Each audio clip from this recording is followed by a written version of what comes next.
Have you ever looked closely at someone really high profile, someone on the global stage, and wondered what's really going on behind the polished image? Yeah, especially when you hear about trust and power and transparency clashing with, well, some pretty serious allegations. Exactly. And today, that's what we're doing. We're talking about Mark Carney, former head of the Bank of Canada, Bank of England, a big name. A very big name. Now deeply involved in Canadian politics, too, potentially eyeing the top job. Right.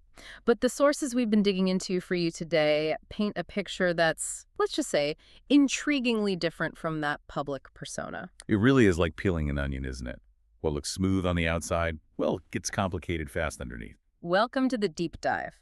This is where we take a whole stack of sources, articles, reports, government docs, you name it, and we pull out the key insights for you. Yeah, we do the heavy lifting so you get the core information. And today's deep dive is all about these sources exploring alleged Canadian government corruption, focusing hard on Mark Carney and these claimed conflicts of interest. It's a complex picture, and frankly, pretty concerning for a lot of Canadians, based on what's in these reports.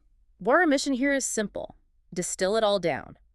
Help you get properly informed about what the sources describe as systemic corruption, Carney's specific alleged conflicts, and what it all might mean for Canada. And just so you know, what we worked with, the sources are really diverse. We've got detailed reports, news articles from all sorts of outlets, official transparency documents. Those can be revealing in themselves, sometimes by what they don't say. Exactly. And even citizen journalism, like from a YouTube channel called Moose on the Loose that digs into this stuff. Okay. Now, it's really important we say this up front. We're distilling this impartially. We're focused only on the content of these sources, what they allege, the facts they present. We're not endorsing anything here. Not at all. We're just laying out what the sources say. Yeah. So expect specifics, allegations, financial figures, patterns of reported issues. It's all in the material. Okay, let's unpack this then. Mark Carney. His background is stellar, right? Governor of the Bank of Canada, then the Bank of England, navigating global finance. He built a reputation for being, the steady hand, professional, knowledgeable, gravitas. Absolutely. But that's the core tension, isn't it? How does someone with that kind of background end up facing such, well, extensive and serious allegations according to these sources? It's a stark contrast, Yeah. and it definitely needs a closer look. So let's start there. Carney, this prominent figure moving into Canadian politics, lots of talk about him being a future leader. He's got influence. Huge influence. And it's exactly that profile where the sources start raising red flags. Yeah. The core allegations that challenge that image. They circle around conflicts of interest, claims of greenwashing, and influence peddling. And these aren't vague claims, are they? The sources get specific. Very specific. They point to his ties with Brookfield Asset Management, that's a massive global investment firm. And they also allege connections through USAID and our own Global Affairs Canada. The picture painted is, well, a complex web where public duties and private financial interests might have gotten tangled up in ways that look questionable, at the very least. Okay, let's dive right into those alleged conflicts of interest. Because the money involved, as the sources claim, is significant. They say Carney held millions in Brookfield stocks. Millions. Yeah, and not just, a few shares in a mutual fund. Yeah. The sources suggest a substantial direct financial stake in Brookfield itself. Which immediately creates this potential conflict, doesn't it? It's inherent, according to the analysis in these sources. The big question they keep asking is, how could he properly advise the Liberal government maybe on the economy, big projects, climate finance, while holding a major stake in a company like Brookfield? Especially since Brookfield is known to lobby governments hard. Exactly. Brookfield lobbies governments globally, including Ottawa, reportedly for huge deals. The sources specifically mention lobbying for $10 billion deals. Think infrastructure, energy, real estate, massive projects. In billion. While he was apparently in an advisory role. The sheer size of these potential deals, tens of billions, just magnifies the potential for influence.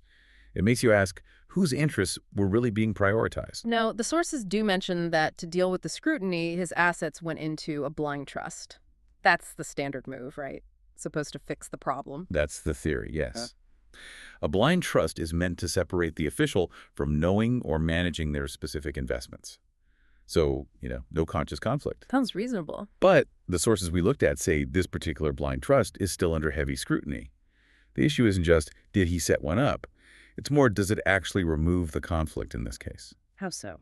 Well, the argument presented is that given Carney's deep history with Brookfield, his knowledge of their strategy, and his ongoing public influence, is the separation real, or is it just a formality? Right. Can you really be blind when you know the company and the sectors inside out? That's the perception described in the sources.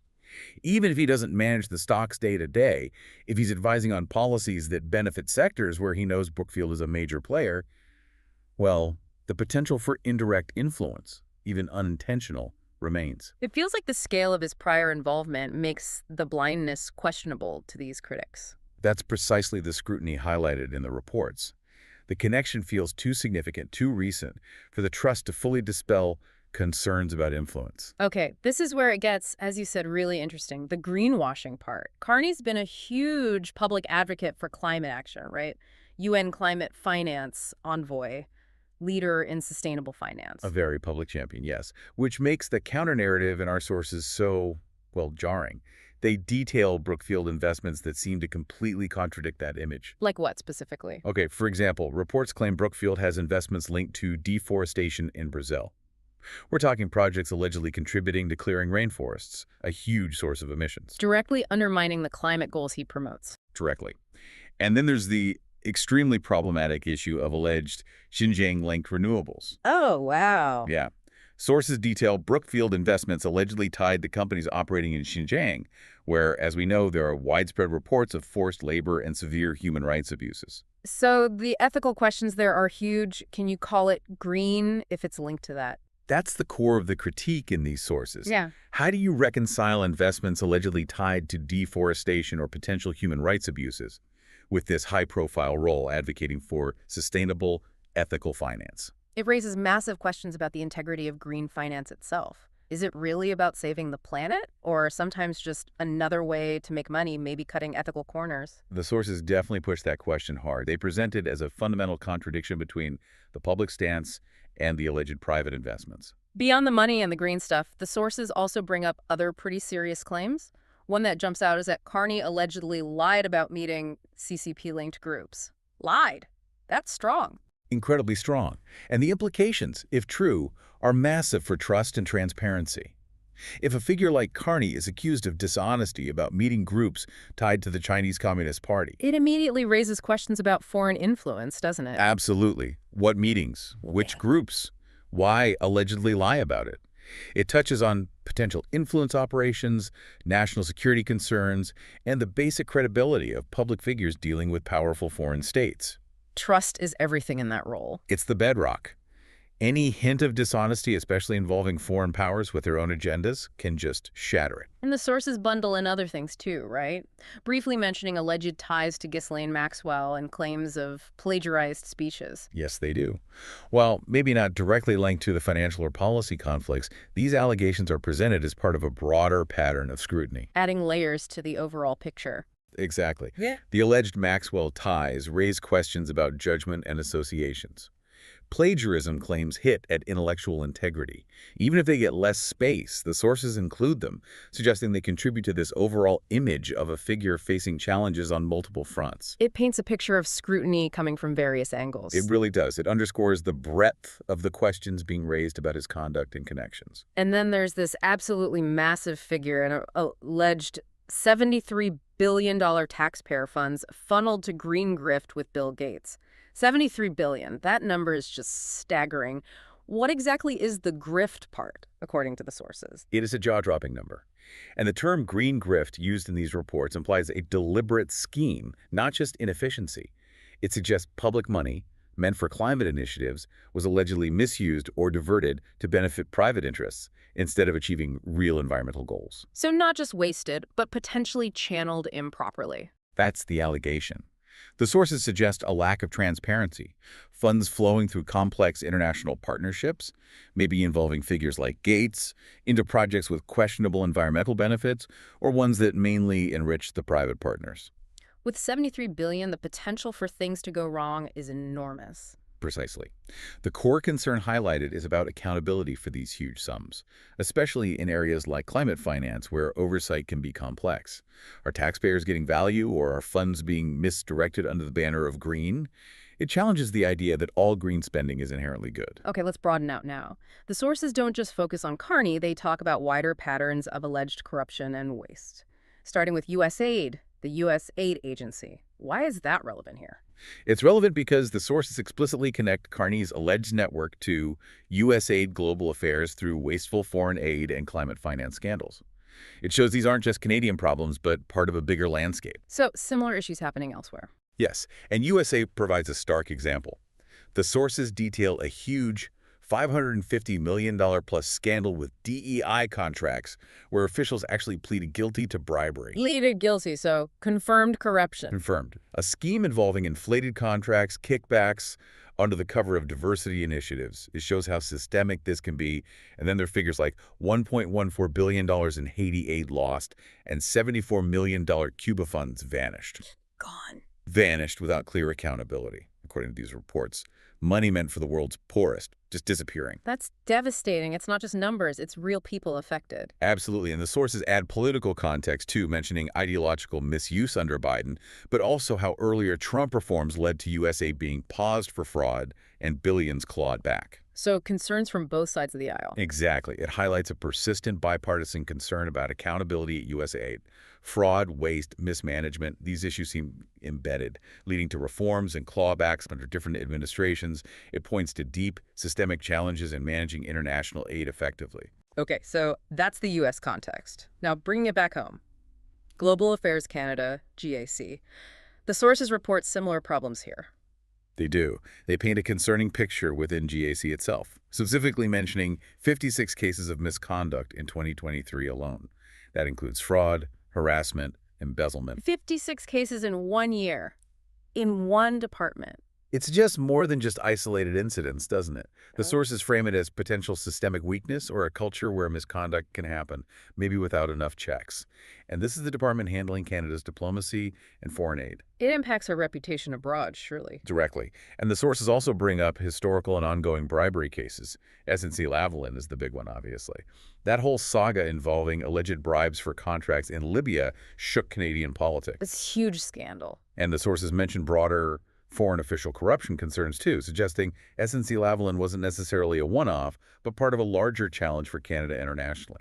These aren't hypotheticals. They're real cases with real consequences. And beyond JC, the sources flag other indicators like immigration fraud and Canada's declining corruption index score. Yes, that declining score from groups like Transparency International is significant. It means internationally, Canada is perceived as less clean, more prone to corruption than it used to be. What's so fascinating and worrying about that? Well, it's not just a number. It can hurt foreign investment businesses see more risk. It can strain diplomatic ties. And crucially, it erodes public trust right here at home. People get cynical, disengaged. It's just a broader problem than just one person or department. That's what the sources imply. A systemic challenge to governance, accountability, transparency, the foundations of a fair society. It's a trend that demands serious attention. Okay, so we've got the specific Carney allegations, conflicts, greenwashing. We've got the wider context of waste and alleged corruption at USAI and JC. How do the sources connect these dots, bringing it back to Carney? This is where it really comes together. The sources draw a direct line. They point out that Brookfield received $157 million in military contracts. Remember, Brookfield is the company Carney allegedly held millions in stock while advising the government. Ah, so a direct financial benefit to the company he was linked to from government contracts. That's the link the sources make. Combine that with the allegations of his ties to foreign aid waste via climate funds, and a pattern emerges, according to this analysis. A pattern where private interests and public money intersect. Exactly. Especially in complex areas like climate finance, foreign aid, even military contracts, where oversight can be less direct than, say, domestic spending.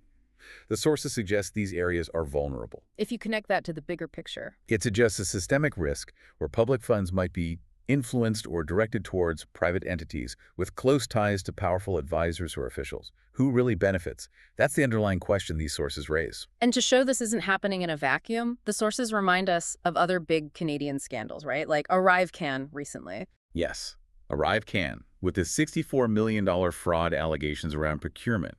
And historically, the sponsorship scandal, that massive misuse of public funds through ad contracts back in the early 2000s. So these aren't new problems for Canada. Not at all. These examples provide crucial context. ArriveCan, sponsorship scandal, different details, but similar themes. Alleged misuse of funds, lack of transparency, dodgy contracts. It shows these are recurring challenges. So the current allegations, according to the sources, fit into a longer pattern. That's the implication. Not just isolated incidents, but part of an ongoing systemic vulnerability in Canadian governance regarding public money and accountability. It suggests the issues are deeper than just individuals. Now let's tackle that really sensitive topic, China's alleged influence and how it might connect to all this. The sources get pretty specific here. They do. They highlight a very significant financial connection. Carney's $250 million Bank of China loan. $250 million from a Chinese state-owned bank. Wow. That immediately raises eyebrows, doesn't it? Potential leverage. That's exactly the question the sources pose, especially when you put it next to all the reports about alleged Chinese election interference in Canada. It's not just a business loan in isolation. It's the potential for a foreign power to exert influence via major financial ties. Which could impact policy, sovereignty. Potentially. What obligations, even perceived ones, come with such a huge loan from a state bank like that? It really hits at a core issue. How do these financial links and foreign influence claims affect Canada's independence, our democracy? It's fundamental. Yeah. And the sources suggest the implications are profound. Remember the claim he allegedly lied about meeting CCP-linked groups? Right. So you have huge financial ties to a Chinese state bank and allegations of dishonesty about meeting groups linked to the ruling party. According to these sources, it creates a troubling scenario. Potential for hidden influence. That's the concern raised. Erosion of transparency. Foreign interests may be operating behind the scenes, influencing policy or politics. It challenges Canada's ability to act independently. For Canadians, it prompts serious questions about who holds sway, how they got it, and the risks involved. Now, all these complex allegations, they have to come to light somehow. The sources mention that YouTube channel Moose on the Loose as playing a role.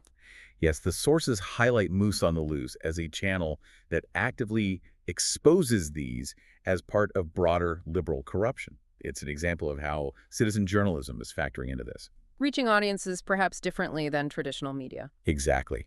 Platforms like this can compile information, offer analysis, and reach engaged audiences. According to the sources, this channel connects a lot of these dots, framing them as systemic issues under the current government. What specific things does the channel reportedly expose? Well, according to the source material, the channel alleges things like Carney's Brookfield bribes in Peru, taking the conflict of interest angle international.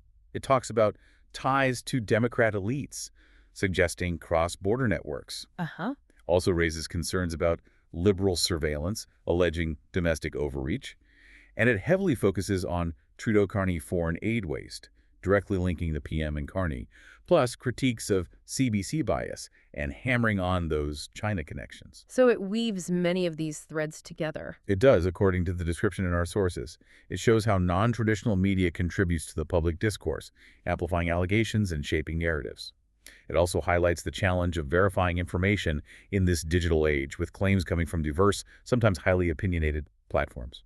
Okay, so we've really covered a lot of ground today, digging through these sources, allegations against Mark Carney conflicts, greenwashing, political ties, then the wider patterns of reported waste and misconduct at USAID and Global Affairs Canada, and the troubling alleged links to China echoing older Canadian scandals. And just to reiterate, this deep dive was based entirely on the source material provided. We've laid out the alleged facts, the claims, the patterns as presented in those reports and articles. Right, impartially presenting what the sources contained. And for you, the listener, processing all this complex, often politically charged information, critical thinking is just essential. Our goal is to give you the details from the sources. So you can understand it, question it, apply it. Exactly. Knowledge is powerful when you engage with it critically and form your own informed view. So after hearing all this based on the sources, what does this mean for you? For Canadians, these allegations really hit at trust in institutions, the integrity of public money, maybe even Canada's global reputation. It definitely forces you to think about these serious claims from multiple angles. What are the implications for our governance, for accountability, for our democracy itself? And maybe a final thought to leave you with. If these kinds of extensive allegations and reports of misconduct keep surfacing, as detailed in these sources, What does it really tell us about our current systems of accountability and oversight here in Canada? Are those systems working? Are they enough? Is the main challenge just finding the wrongdoing, or is it actually making sure that information leads to real systemic change? And how do we rebuild public trust when so much information points towards problems within the system? It's a huge question, especially in today's world, flooded with information. It's something for all of us to think about long after this deep dive ends.